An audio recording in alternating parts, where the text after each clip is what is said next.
Reverend Don Lewis coming to you from beautiful Chicago.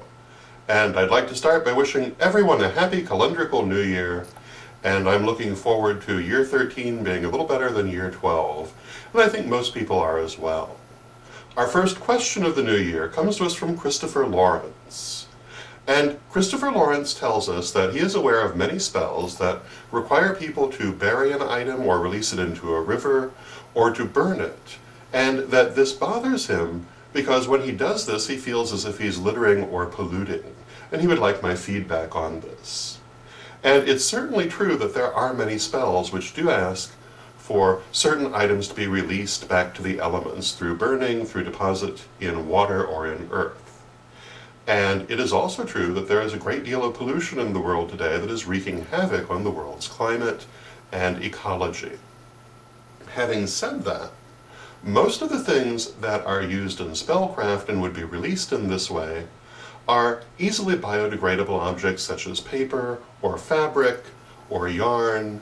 Occasionally there'll be bottles which are not necessarily as easily biodegradable, but depends what you pick. Some are more so than others. And there are always other ways of doing it as well.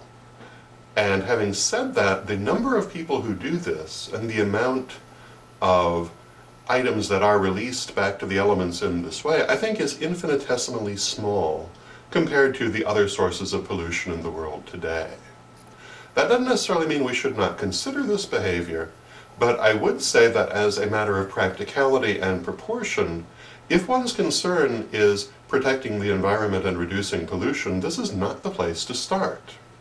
The amount of energy that might be spent trying to convince people not to release spells back to the elements in this way would be better used, in my opinion, to address much larger sources of pollution, either in terms of adopting better behaviors in one's everyday life, or actually trying to reduce some of that pollution through political action.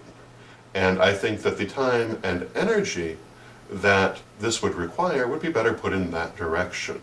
Now, having said that, if you personally feel bad about doing this, then I would say there are always other ways to release the spells.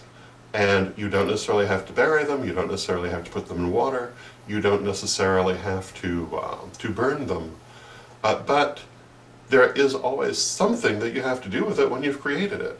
You might want to put it in a box on your altar. You might have a houseplant that you could bury it with. Those would be a couple of possibilities that might make you feel less destructive.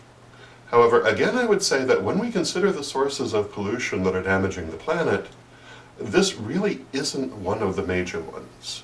In fact, I'm not sure it would even be on the chart. So I hope that makes you feel a little better and gives you something to think about, and until next time, may you blessed be.